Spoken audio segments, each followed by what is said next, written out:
You too, how y'all doing, man? Let me make sure we in this pace. How y'all doing today? Yeah, we're at the favorite spot. We're at the favorite spot. First of all, like we don't have enough. Hold on. Like we ain't got enough to spend our money on. There they go, boy, trying to get you to spend your hard-earned money. Boy, like we ain't been spending enough all year round. But there they go, people. There they go. I've never been the type of dude to keep up with the trends. I've never been him. I still got an iPhone 12 Pro Max, just so y'all know. That's what most of the time I record my content on, along with a tripod, of course. Yeah, so every video you see is coming from an iPhone 12 Pro Max. That's just how I've been rolling, folks. That's just how I've been rolling. I've never been that dude. I've never been that guy. Definitely not the guy that's gonna be thankful one day and then tomorrow give you the middle finger, slap you in the face so I can go spend some money that I don't really need to spend. Psychology, right? I kind of said on the last video, it's uploading right now, but some people, y'all gotta understand, when it comes to marketing, there have been billionaires that have spent billions of dollars on how to finesse the poor man into spending his money, aka you and me. Look at it, man. Bruh, yeah, they call it Black Friday. Let me tell you a little history. They call it Black Friday because when it comes from the economic standpoint is companies are in the black, right? The end of the year is coming, meaning they're in the hole. They got overstocked merchandise. Either they haven't made any profits or those products are not selling. So what do? They chose a day to call it Black Friday, where they can unload all this product that they would otherwise not make any money on, but they give it to y'all for a discount. And you guys are out here willing to run over your friends. Y'all are willing to beat your neighbor's dog, ran his ass over, he's in the way, because you're on the way to Walmart. You don't want him to be... Oh my God. Oh my God. All right. So I was driving today. I was like, you know what? We deal with a lot of crazy things. When I had my own authority, one of the things that I had to worry about was as soon as I pull into a mechanic shop, and y'all know, because we're transparent, y'all seen how many times the Birdman hand rub, in the words of my favorite YouTube trucker, they were doing the Birdman hand rub because RAPE all day. Yeah, as soon as they see me, they start calling the wife, start planning family vacation. On who? On me. Yeah. So I just finished my third load for the day. I'm waiting for the next one. I got to think, I was like, what kind of crazy things are truckers gonna have to worry about? So I got the trusted computer now. I'm still trying to figure it out. I might be able to do a screen record this time rather than just playing and y'all can listen to it. We're gonna try to do that and see. I found some things. So I'm reading about the scams. Yeah, the scams that truckers gonna have to worry about. I think I'm gonna take this path for a little bit.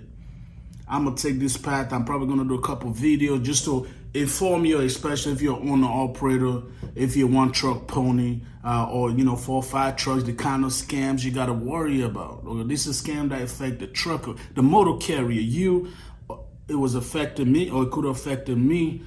All the things. So, I found some articles. I found some things I want to share with y'all. So let me get it set up right.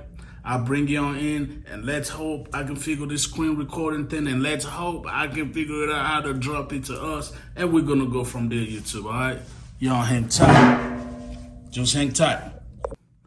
I think that will get it started. I just now learned that all I got to do is really press the volume, but let me double check because we ain't technologically advanced out here, YouTube, you know what I'm saying? All right, so we good on that. So let's go ahead and pull up. Yeah, so we got this screen going on here. Let me see if I can scroll up. I don't know why I got this computer. I know why I got a computer because I wanted to kind of do a more output, more meaningful content. So this one is, I call it to truckstop.com. I mess with Truckstop a lot, not just on this, on other things. When I used to study for my CDL, shout out to truckstop.com if I became a trucker. It said freight fraud trends Let me see if I can make this a whole freaking page here. No. All right, hold on. Is that as big as that's gonna get? Let me see. You know what? All right, well, let's just leave it like that. Freight fraud trends, warning signs, and insurance insights. Okay. Warning signs and insurance insight, folks. So this is going to affect you, whoever, owner, operators, the one truck pony. Let's not forget, okay? According to truckstop.com, it said freight fraud is on everyone's radar as it only continues to be more prevalent in the trucking industry. And while prevention measures increase, it is still causing havoc for brokers, truckers, and shippers financially, okay? Oh, God, then what am I doing? Hold on. I try to pause it. Financially, so you notice that they didn't just say the broker and the shipper, right? They said it's causing havoc for brokers, truckers, and shippers financially. So data from a 2023 study by the Transportation Intermediaries Association, TIA, shows that the trucking industry experienced an alarming annual loss of $500 to $700 million due to fraudulent activities. That is crazy. That is crazy, y'all. $500 to $700 million due to fraudulent activities. These staggering statistics emphasize how serious the problem is and the importance of extra vigilance and effective countermeasures. As fraudsters continue to find new ways to commit theft, both physically and virtually, it is crucial for everyone involved in establishing a strong protective measure and work together to reduce the impact of bad actors. $500 to $700 million a year, y'all, fraud in trucking. Yeah. Y'all thought credit cards and this and that. Nah, man. Fraud in trucking. $500 to $700 million. That's last year. That is crazy. I need to make some phone calls because I feel like allegedly. You know what? Never mind. But yeah, golly, boy. So we sat down with Charles Eschenberger. With Chad Eschenberger, president at the Reliance Partner, to look at the most common methods of freight fraud, warning signs to watch for, and measures to safeguard your business from a significant loss. Okay, so I watched the videos already, as y'all can see, but right now what we're gonna do, we're gonna skip that right now. Let's just read a little bit. So, the most common fraud methods in 2023. Freight fraud tactics have evolved and become more sophisticated. While stealing physical cargo is still common, many of the most popular scams take place behind the computer screen, aka what the hell I'm doing, right? The thing some of us don't think about, oh, we truckers ain't got nothing to do with me. Listen, bro. Listen. It's actually right there already. Double brokering is like #1 right now. That's a form of fraud. Do you understand? That's a form of fraud. Yeah, I'm talking to Mr. One Horse Truck Pony. I'm talking about your favorite YouTube trucker who confessed that, yeah. Double brokering is a form of fraud. Okay, so here are the most common fraud methods in trucking. And #1 is what? Double brokering. That's right. Double brokering is the illegal transfer of a load contract without the shipper's knowledge or consent. These schemes continue to be a persistent issue. So according to truckstop.com, it's a fraud. So my question is, if you're one truck pony, 5 truck pony, you know your broker is double brokering. My question is, are you allowed to sue their ass, report their ass, and call the cops for fraud? Think about it. Okay, because according to this article, hopefully that you're looking at, that I'm looking at, this is a fraud. It's a fraudulent move, right? In double brokering scam, fraudulent players often receive a few advance from a freight broker on a double broker load and never pay the actual carrier. They accomplish this by impersonating an existing carrier to avoid detention. I know this happened to me when I had my own 30. I'm transparent. I'm not somebody that's gonna sit out here and lie to y'all. I'm pretty sure that happened to me while I was, I'm going to read that part again. Let's read that part again. In double brokering scams, fraudulent players often receive fuel advance from the freight broker on a double broker load and never pay the actual carrier. They accomplish this by impersonating an existing carrier to avoid the detention. So in other words, somebody go to the shipper or whoever, the original broker, act like they are a carrier, somebody with their own trucks. They get all the advantages and they turn around and flip it to somebody else, and they keep freaking fuel surcharging. So that's why when you're asking them fuel, I got $200 for fuel surcharge, and they send you your ass 800 miles. Double broker. That's a freaking fraud. That is crazy. See, there's no other YouTuber doing content like this, folks. We got to start getting deep into this stuff, not just the hee-hees and the ha-has. Those are cool, but we got to start getting into what we're doing out here. So I'm going to try to, this fraud thing, I'm pretty sure it can get deeper, so I'm going to try to make a couple videos on this, all right? So the second on the list is identity theft and impersonation. Identity theft in the trucking refers to fraudulent use of a personal information to gain unauthorized access to the account, hard details, or financial information. It is typically involves stealing the identity of a carrier to exploit their credentials for financial gains or to conduct illegal activities. So if you're one truck pony like yours truly was, let's say somebody somehow was managed to get my stuff because of my history of my company, which was like 2 years or whatever, they can then call brokers, this and that, book loads on my behalf. Now, they may have a truck. They might be able to do that load, but it's still fraud. They're impersonating me and my company, right? You ain't going to be able to impersonate the accent, but these brokers don't know my damn accent. All they know is my information. That is crazy, man. That is crazy. That is crazy. But that's something you need to look out for. So fraudulent actors may hack into your online load boards account, find an attractive load, impersonate you, and carry out a fictitious pickup. This allows them to secure entire loads of stolen cargo that they can resell or discard. So when it comes to this, they're not just stealing your stuff so they can get cash advance and even the payment, the money. They're going to picking up the damn load that you're supposed to be picking up, and they're selling that mofo. Oh, yeah, they are stealing that mofo. That is crazy. So now guess what's going to happen? Your ass going to get stuck, which claim your authority going to get bad name. We got all these MC vlogs and stuff that I had to deal with, but that's a long story. I had to deal with this because a broker said X, Y, and Z, and my driver said, well, that's not what actually happened, and we have proof. But because they went in there, did it on their little broker blogs that you had to be a broker to get access to, they made a bad report. And some of these smaller brokerages actually goes through that to kind of see what the history on your authority is. Sometimes, that's determined if they want to work with you or not.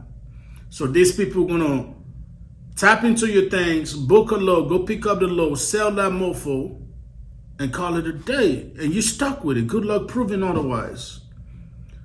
Best case scenario, insurance coverage. Worst case scenario, you still got to pay for that. Or you'll be red flag. Your authority is red flag. Now life just got a lot harder to deal with trustworthy brokers or even shippers. Authority purchases in bulk. Scammers are obtaining truck authorities and MCs numbers in bulk in order to carry out multiple schemes at the same time. Sometimes a bad actor will use these MC numbers to operate for a little as a legitimate business, then suddenly take on a lot of loads at once with multiple freight brokers before disappearing. That is crazy. But these are things we got to worry about, folks. This is not a game. This is reality. I know that was 2003. Bro, it was last year.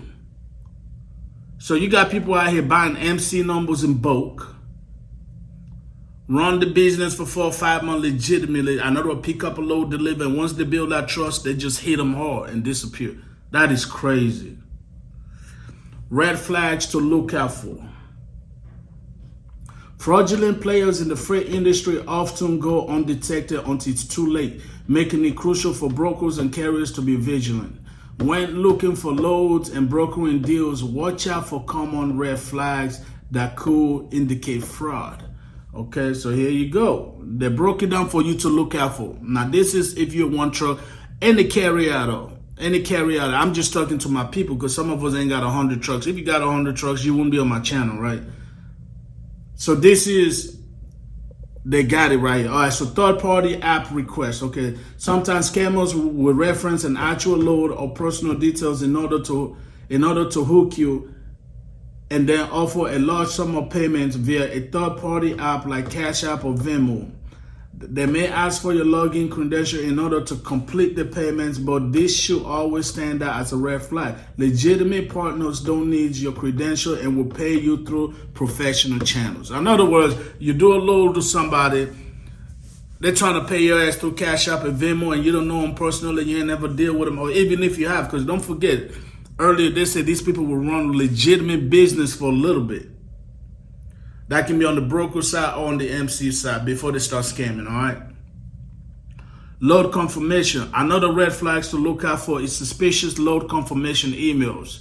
If you receive a load confirmation under your name that you didn't authorize, call your broker right away. If the broker doesn't answer or is dismissive, they could be involved in the scheme. Contact the shipper and try to stop the process as soon as you can. So this person got your information, the shipper send it to the legitimate, your email, and yeah. Sometimes the broker can be in on it. You know what I'm saying? Broker can be in on it. That's what it's saying.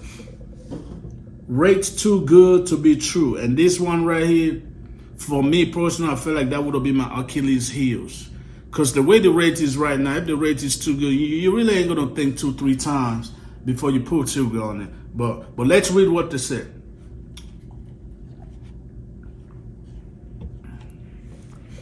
If a high fulfillment rate seems too good to be true, it usually is. It is a common trap bad actors use to get brokers and carriers to agree to fraudulent contracts. It can also work in the inverse. Fraudulent carriers or brokers might advertise a rate well under the market value to entice shippers.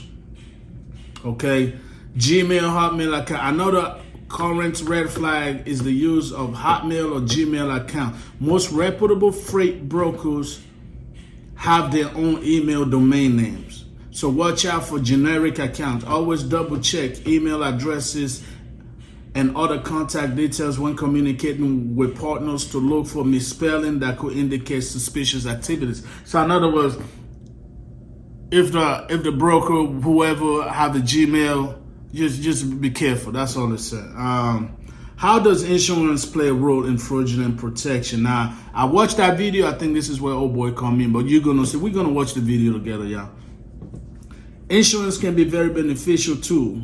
Very beneficial tool when dealing with fraud, but you should not count on an insurance policy to cover any and all losses. Under your coverage, there are several instances in which insurance won't be able to help recoup your losses. For example, if a load goes missing, contingent cargo is often not covered by broker insurance. Advance money is also not covered by insurance. Find out what your current policy does and does not cover to avoid surprise payment amidst act of fraud. Carriers who deal with fraudulent brokers will also be looking for repayment based on the too good to be true rate they were promised, and that often comes out of brokers' pockets. So, too good to be true. So if you take a load that was too good to be true, you find out you just got bamboozled. In other words, they're saying it's gonna come out of the broker's pocket. So if you're a broker, you send a load to a carrier that just say, I'll do it for 50 cents. You're like, oh, hell yeah. They scam your ass. Insurance saying, yeah, we ain't paying for that, bro. We're not paying for that. You must lost your damn mind thinking the legitimate MC carrier was going to agree to carry this load for 50 cents. Yeah. Now, he took your cargo and your money, boy. That is crazy. Deductible payment. It is important to know your insurance deductibles and when you will hit that threshold. Often you will have to pay thousands of dollars in order to reach your deductible before coverage kicks in. If you hit multiple times in a row by scammer, you could end up paying a large sum out of pocket before cyber insurance is activated. I don't know what the hell cyber insurance is, but yeah. How to protect your business. You like, Hamilton, do I really care? Do I really care? You might not care, man. You might not care, but I just want to put out wholesome content. Maybe you can learn something to look out for, especially if you're owner-operator. You ain't got to have your own authority for it. You can be an owner-operator. You know, even when I was with Landstar, there was a lot of hints there's double brokering going on. According to this, it's a damn fraud. And you can see double brokering when you know double brokering deep down when you see it. We just don't do nothing about it. But it's a fraud, y'all. It's fraud. How to protect your business. For carriers, frauds can result in unpaid labor that take months to recoup and damage reputation if you have been red flagged due to impersonation. Brokers who get hit by bad actors repeatedly could find themselves hemorrhaging money trying to pay back carriers and cover your loss. There are several ways to protect your business against fraud, and it is crucial to pay close attention to catch scammers in the act. Okay, so that's what I'm saying. That's why I had to bring y'all on this, right? We're not going to go through everything, okay, but we're going to read the 1 to 5. That's why I wanted to share this when I found this, because they give you some steps. They broke down basic things, man. You know what I mean? So, like, number 1, always set up a multi-factor identification on any website you subscribe to. Number 2, use strong passwords and change them regularly. Number 3, watch for red flags and report any suspicious activities immediately. Number 4, read contracts carefully. It could be as easy as skim through contracts on an autopilot, but small missed details could come back to haunt you later. 5, pay attention at the pump. Use your fleet card and watch your card scammers and other signs of tampering. In other words, you're paying for a card. Make sure old boy didn't just slide the scam in there and got your damn corporate info. That's all they're saying. All right, so that's pretty much Reliance Partners, the fastest, blah, blah, blah, blah. Okay, so let's get to this video. So I found a video. Now, this is truckstop.com. I don't know if this was a sponsored video or not, but it don't matter. They're offering free game. So let's go ahead and see if we can play this video for y'all. Let me see if I can blow it up. And today, we're going to talk a little bit about what's been going on in the transportation. Let me turn it up real quick. Oh. Factors have been disrupting the business in the spot market at record high rates. We're going to take this opportunity to discuss some of the most common methods being used right now, some of the ways you can prevent and protect your business. So apparently, old boy that's talking right now, he's from truckstop.com. You know, your trustworthy stock market provider. You know what I'm saying? From being victims of this type of behavior, and we'll talk a little bit about the impact this has on profitability. But I've got a special guest with us today. That's Chad Eichelberger, the president at Reliance Partners. I'll give him an opportunity to introduce himself before we get into things. Chad, why don't you tell everyone a little bit about yourself? Yeah, absolutely, Brad. Hey, thanks for having me on today. Really appreciate the opportunity to connect. So I'm president of Reliance Partners. We specialize in the commercial insurance space for trucking and logistics. We insure more motor carriers than any other agency in the country. We insure almost half in some way, shape, or form of the top 100 freight brokers. And so very active in the space. We're the largest. Yeah, bear with me. The video is 16 minutes long, but so, y'all need to hear my this. My background prior to this was in the freight brokerage world. The man has been on both sides, so he knows what he's talking about. I'm not saying any of us need this, but I'm just saying it's good for us to know what to look. It's good for us to know what to look for, you know, because nobody else making this kind of content. I want to be the first one, because you could be going through this right now. Or maybe you have gone through that. If you have, leave it on the comments if you ever experienced any of this where you had to fight back for your money because you know somebody was trying to defraud your ass. As both president of Access America and president of brokerage at Coyote. So I've been on both sides of the fence and happy to connect today.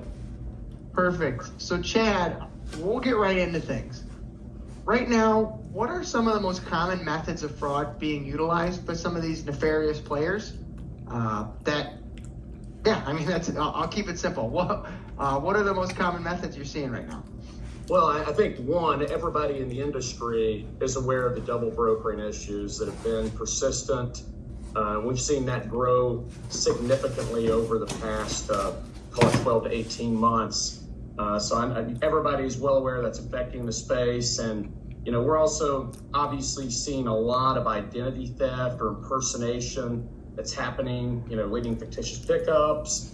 And then more recently, we start to see a new trend of more or less authority purchases that are not even really legitimate purchases, but they're gaining access to login credentials to different websites, whether it be load board or freight broker sites, email systems, you name it. And so certainly all of that. See, that sounds like crazy. That almost sounds like you got to be a genius. But I'm going to be honest. There's a lot of people out here, folks, that use 1Password for everything. And you're one of them. Yeah, I'm talking to you. Don't click away from the video. You're one of them, right? Because you think about it, once you got one email, 1Password, all you got to do now is go fishing, y'all. Because most companies use 1Password, unless it's a big enough company to where you actually got a system, maybe an automated system, or you got like 5 people in the company that can just remember to switch things. A lot of people don't do that. Most of us only got 1Password for everything. Really we classify as strategic theft, straight theft just as a whole. I don't have statistics on how much it's up, but we do know that it's challenging as well right now. And the geography of where we typically saw just straight cargo theft taking place, it typically is, more confined to Southern California, South Florida, Memphis, Atlanta, Dallas, Chicago, but Yeah, Atlanta be some thieving mofos. Yeah, I said it. Y'all be stealing anything that works, y'all. Yeah. If your ass is in a wheelchair, somehow you crawled to the room and forgot your wheelchair outside. When you come back, it's gone. Atlanta don't play. Atlanta does not play. That has grown in scale too, and we're seeing that spread out all over the country. So, but I would say more so than anywhere else right now, the challenges we're seeing are really around strategic theft, which you can do from behind a computer.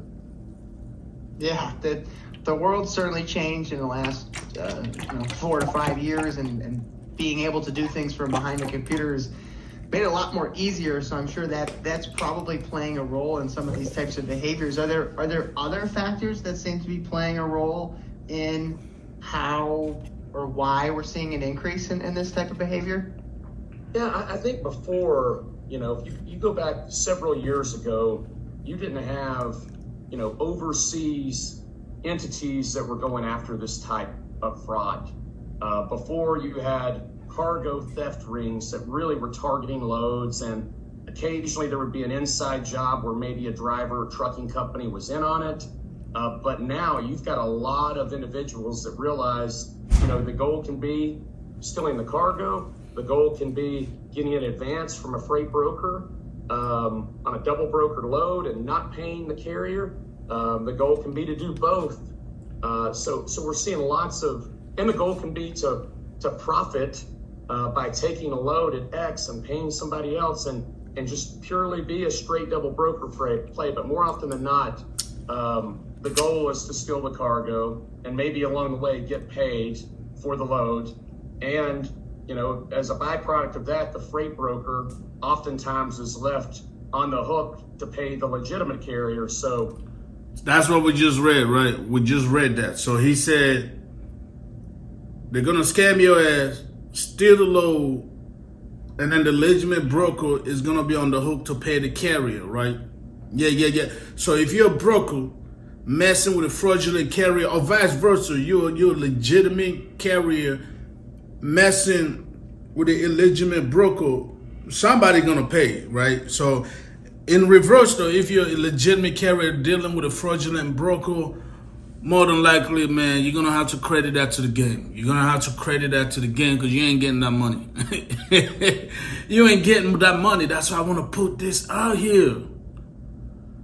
I don't just want to waste your time, folks. These are some trying times. I should have been on this already just to kind of put it in your face, because when rates were low, You ain't got to worry about credit card scams only no more. Oh, you probably didn't think truckers out here getting scammed, huh? Oh yeah, keep watching. I think there's a lot of factors driving it, but certainly the entrance of, even outside entities into this, along with the players that are doing it domestically.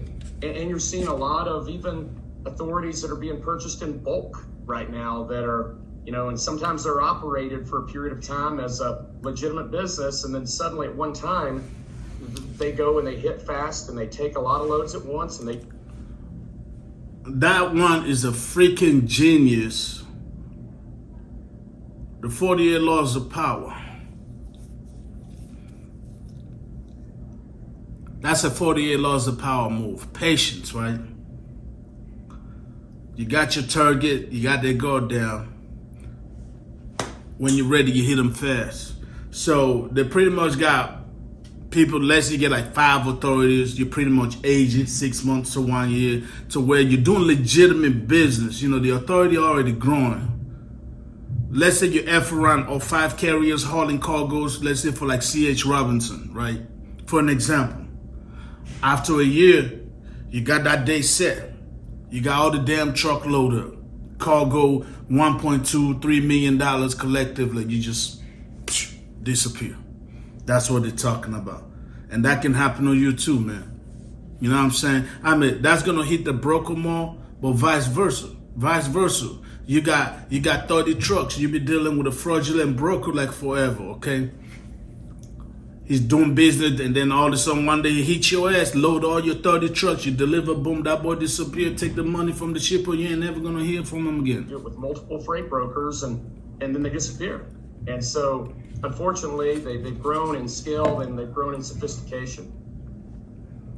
Yeah, certainly a challenging time and a lot of things to keep in mind if you're trying to run a legitimate business.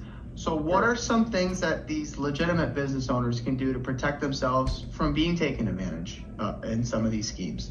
Well, I think there's two sides to that. C.H. Robinson is using a freaking green screen. I don't know why. Motor carriers often are the ones that are being impersonated. If that's the case, and it's not, a fraudulent sell of the business where they're paid up front. One, if you're a motor carrier and you are going to cease operations and you get a phone call from somebody and they want to send you $3,000 through a third-party payment app for you to give them all your credentials, that is a red flag. That's not a legitimate sale. Don't do it because it's you that they're going to look to at the end of the day, and your insurance and potentially your reputation. So, I think on the motor carrier side, being vigilant's important. Two, I would say oftentimes these, any type of impersonation that we're seeing, there's a way to catch it along the way. It's subscribing and working with the different monitoring services. It's if you're a motor carrier and you get a load confirmation from a legitimate broker that you deal with, you get it in your email and it's not you, that's a red flag. Call the broker and let them know. A lot of times we've seen that happen and they're like, I didn't worry about it. That wasn't my load. Well, that means somebody has gone and impersonated you, and maybe they've already got the instructions on where to pick up at, and you've got the only thing that maybe can prevent it from happening. So I think just being vigilant around that. Obviously, any type of multi-factor authentication on any of the websites that you subscribe to is going to be important, because you're seeing a lot of that, and they get one password, suddenly they can go and accept the 10. See, that's what I was saying. He just now started tapping into that. So pay attention. Pay attention, people. Yes, I know you only got one truck. Yeah, I know you're over the credible. You're running under a wonderful company. I get it. It will never happen to you, okay? Just pay attention maybe for your cousin or for your uncle who it might happen to, okay? Suddenly they can log into freight broker websites. They can log into load boards. So, on that side of it too, protecting your identity also. Have different passwords, change them regularly. There's a lot you can do there. And obviously from the freight broker side, being vigilant in the same way as it relates to any type of multi-factor authentication, any calls that you may get that suddenly they're on this load and that doesn't line up with how you view that. Getting in and jumping in quickly and figuring out where the problem is before this grows in scale. that's the biggest, that's the thing that people, when it does happen, you've got to act fast and you've got to go and figure out where the source of that is. But working with reputable carriers, monitoring them, vetting them, because oftentimes you're the ones that at the end of the day are going to pay the price when the load goes missing. We the one that gonna pay the price when the load go missing. So when all that is said and done, most of the time the broker is the one gonna pay the price, or the motor carrier, because the double brokering thing, that's massive. So technically the one scamming is the broker. You know what I'm saying? Do you know how good it is?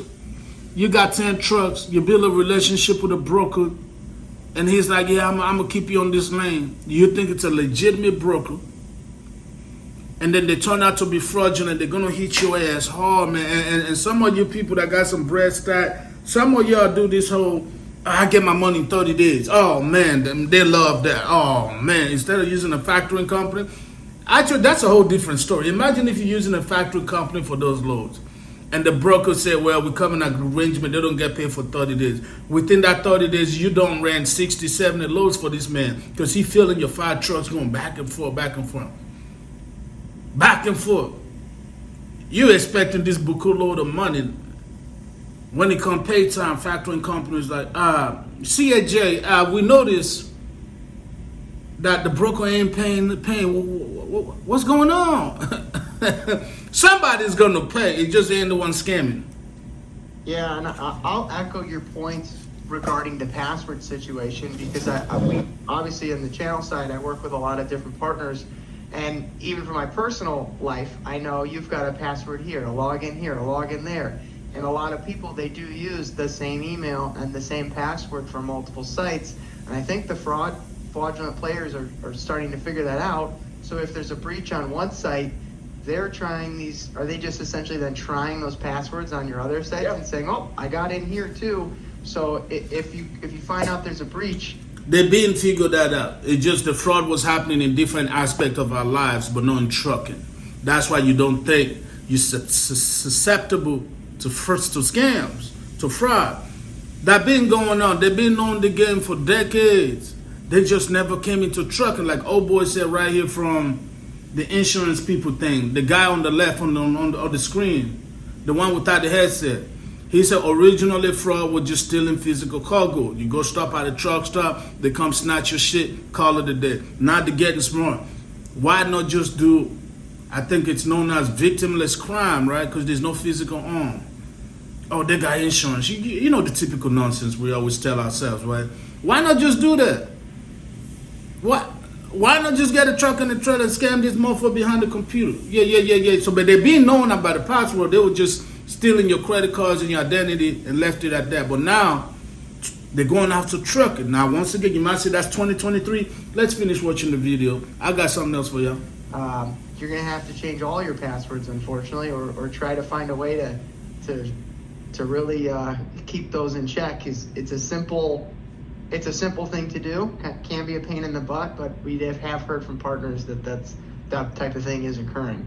So now you're on the insurance coverage side. So Sure.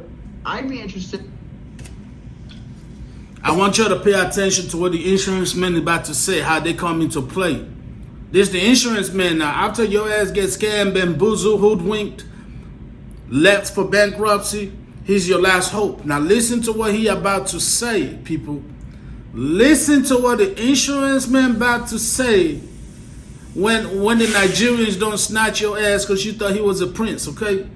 Listen. To let our audience know and let myself know, how does the insurance coverage kind of play a role in some of these different types of schemes? Because I think there may be a misconception under certain situations like, oh, it's fraud, so I shouldn't have to deal with it. My insurance is just going to handle it. Listen. But I'm guessing that there's a lot of intricacies in each situation that play a role in who's left holding the bag, per se. Absolutely.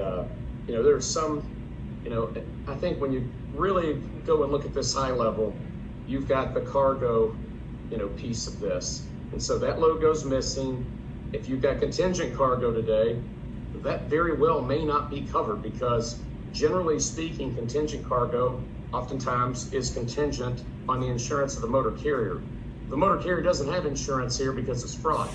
And so under that scenario, You don't say. you're left with a cargo loss. And there are some broader form contingent policies out there that will You include don't say. things such as this, but I would say the majority do not.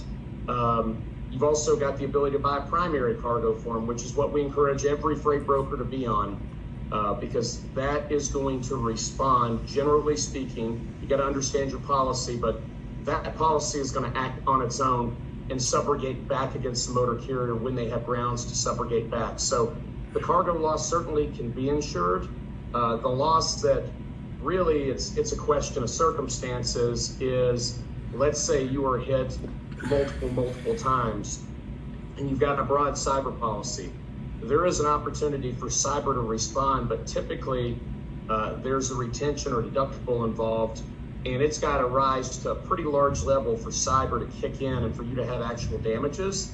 And what we typically see is oftentimes this never gets to that level and it doesn't become worthwhile. Oftentimes the freight broker, just the legitimate carrier that hauled it, that should have vetted better but didn't, should have vetted the broker, the fraudulent broker, they're going to come back to somebody for payment. And a lot of times it is, well above a market rate. You're gonna pay.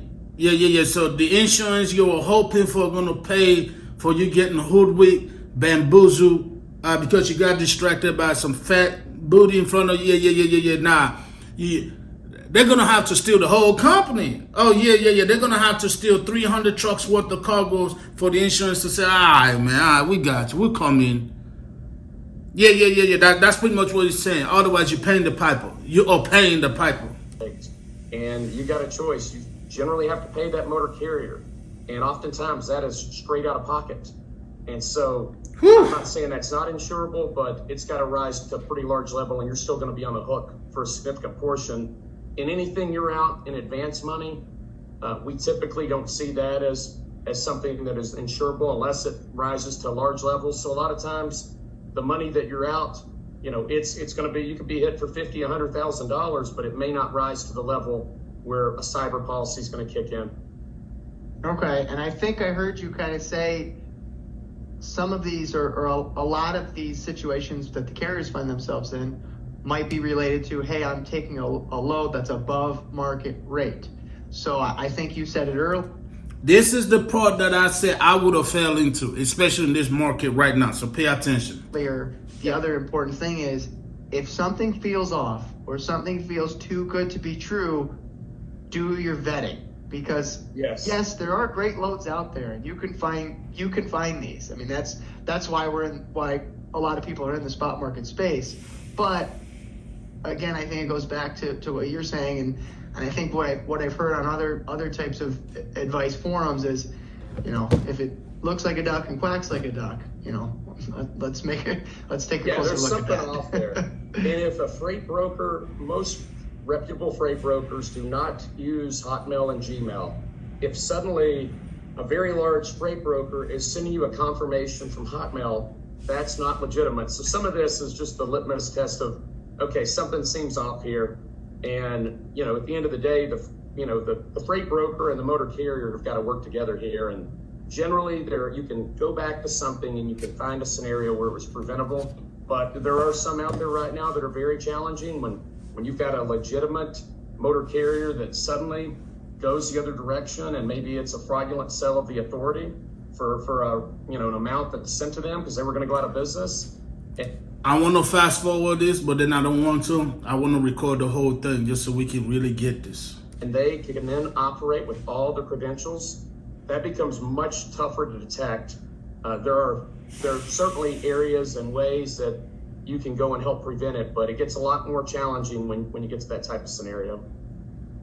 Well, Chad, I'll have one last kind of final question or final thought for you here before we wrap up, and that's, how does these types of fraud schemes tend to impact profitability? Or is there a way to kind of describe that? Is it affecting the rates? Is it affecting the relationships? What are you kind of seeing these types of things, and how does it relate back to, I guess, profitability from a broker and carrier standpoint?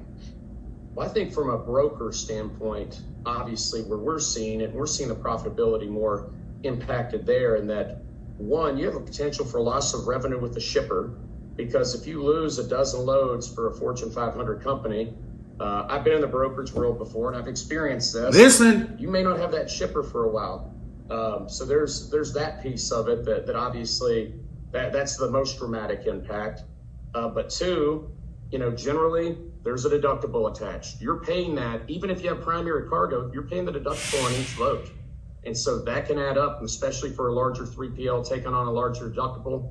That can add up pretty quickly if you lose, 20 or 30 loads and, your deductible's $50,000. You do the math there, that's a pretty large loss that is going to be impactful, especially at a time like today. So you have that piece of it. And then obviously the other multiple ways, having to go and pay the motor carrier that actually hauled the load. And a lot of this is not insurable. A lot of it is, but a lot of it's not. And so there's certainly the impact there. And I think to the motor carrier side, there's one, you may not get paid on that load. It may take you 6 months to even find the legitimate freight broker that actually had that load. You may never find it, so you've got that.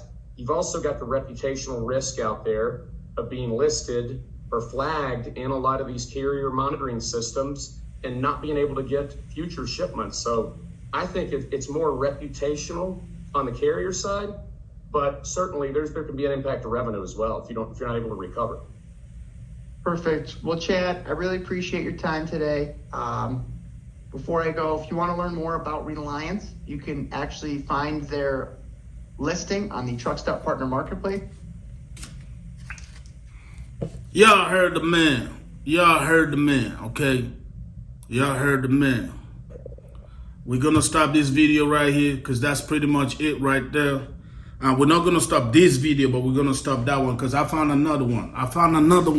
Because I noticed some of y'all, well, that's 2023. Hamilton ain't got nothing. Okay. Don't worry. I got you. So this one, TIA, which is pretty much, the part of pretty much what we just did with TIA alum 2024 State of Fraud in the Industry Report published. Right? Man, hold on. I'm trying to make a thumbnail, guys. Give me 1 second, y'all. Give me 1 second.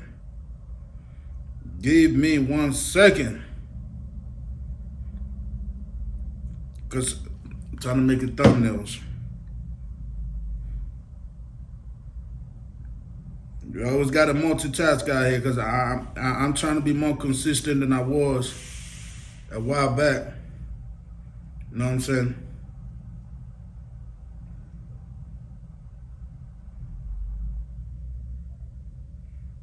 Give me 1 second. I may have to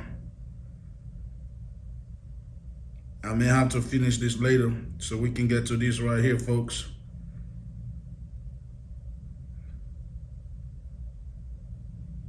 It's almost done. We just got to type. That's it. It's almost done. Bear with me.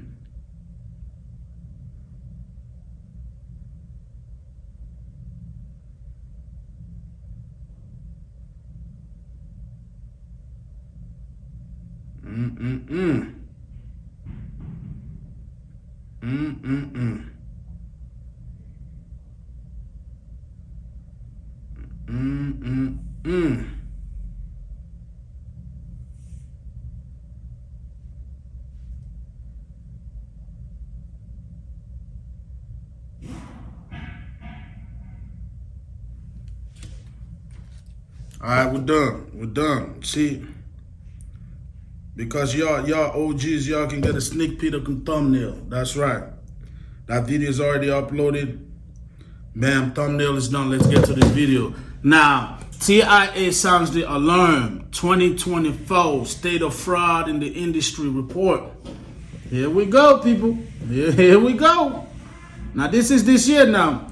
Alexandria, Virginia, the Transportation Intermediaries Association, TIA, the only organization exclusively representing the transportation intermediaries of all disciplines doing business in domestic and international commerce, released its State of the Fraud in the Industry report today, revealing the extent of threat, the financial impact on businesses, and the critical step in the industry must take to protect itself from fraud scams. Y'all seeing it on the screen. Hopefully, I pray I can figure this out, y'all. Otherwise, this whole video is just, it's not gonna work if I can't figure this out. All right. So y'all seen that long ass title. All right, cool. Of course, they always got some kind of video, but I think that's commercial. Okay. So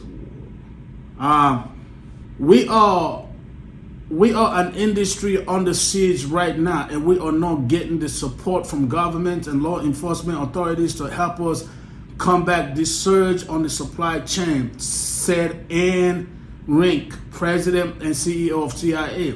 When people think of fraud in the supply chains, they only see what is happening to a business. They are not seeing the trickle-down effect of consumer and economy. Fraud is a multi-million-dollar problem that needs to be addressed today. And did not come to play and said today, to this day. Okay. So according to a media release, the report showed that the industry under siege with little help from authorities also provided detailed examination of the current state of fraud in the industry. Trucking industry. Now, let's not forget. Now, this is the only thing we focus on today. Trucking industry, okay? And offering insight into the common type of fraud, the region and commodities most affected, and the strategic companies are employing to mitigate this risk. Based on the survey of 200 TIA members representing the diversity industry, the report highlights the most prevalent fraud type, the financial impact on businesses, and the widespread nature of this incident. Okay, let me see. I didn't really pre-monitor this or whatever, so bear with me here. You're dealing with us, I am. So the primary type of fraud, truckload freight, is overwhelmingly the primary target of fraud, with 98% of respondents identifying it as the most valuable mode. This is a crucial insight as it highlights where companies should focus their preventative efforts. So truckloads. We go back to the old John Dillinger days, train heist. Except for this one, truck and trailer heist, right? Multiple type of fraud. 8 type of frauds were highlighted in the survey: spoofing, unlawful brokerage scams, double brokering, fictitious pickup, phasing, identity theft, email, various inbound phone calls and text messages. This diversity in fraud experiences underscore the complexity of the challenges faced by the industry. Okay? Let's not forget now. Email, text, phone call, blah, blah, blah, okay? Impact on business. The average gross cost of fraud reported by the respondents was $402,334,074. No, I lied. $402,344.47 with an approximate per load cost of $40,760.17. The rise in fraud is not just a financial burden, it has also increased the cost of goods, affecting the entire supply chain and ultimately impacting consumer. Fraud prevention affects nearly 1 in 5 respondents, indicating that they spend the entire day each quarter on fraud prevention, while 16% reported spending more than 4 hours a day, and 34% say they dedicated more than 2 hours a day to this effort. Even those who spend less than 2 hours a day on fraud prevention make up a significant portion, with 30% of respondents indicating the levels of commitment. This considerable time investment in monitoring, verifying, and responding to fraudulent activities divert attention from other essential business operations, affecting overall productivity and increasing operational costs. But we got to clear the nostrils or whatever the hell it is. Okay. High risk areas, specific states, particularly California, Texas. Now Dallas, Texas. Now y'all don't come for Houston. Texas, Illinois, Georgia, Florida are identified as having the highest incidence of thefts. These are These areas are key logistics and transport hubs, making them primary target for criminal targeted commodities. The most commonly stolen goods are electronics, solar panels, and household goods, which are targeted due to their high value and ease of resale. Shout out to Miss Dana or whatever. She's the one that wrote this article. So this was by the trucker.com. Okay. The other one was truckerreport.com. Now I was gonna go to CDL Life and all that, but that's uncalled for. That's uncalled for. Y'all get the point. You are not an exception to the fraud game. It's no longer credit cards. It's no longer stick ups for the car. They're going after trucks, semi-truck. That was 2024. The average cost of fraud is over $402,000, so which means the stuff they target for the truckload is over $402,000. I'm telling y'all, we gotta wake up, folks. We've got to wake up. The game is changing. The dawn is here. The horizon is shining bright for the thieves and looking hella dim for you and me if we don't take these steps. So with that being said, I'm in the screen recordings at 51. This is gonna be damn near a 2-hour video. I'm sorry, y'all know how I am. I'm very transparent. I try to make things the way it is. So we're gonna go ahead and stop this screen recording. Maybe, if I know how. There we go, that's done, and we're gonna go ahead and stop this too.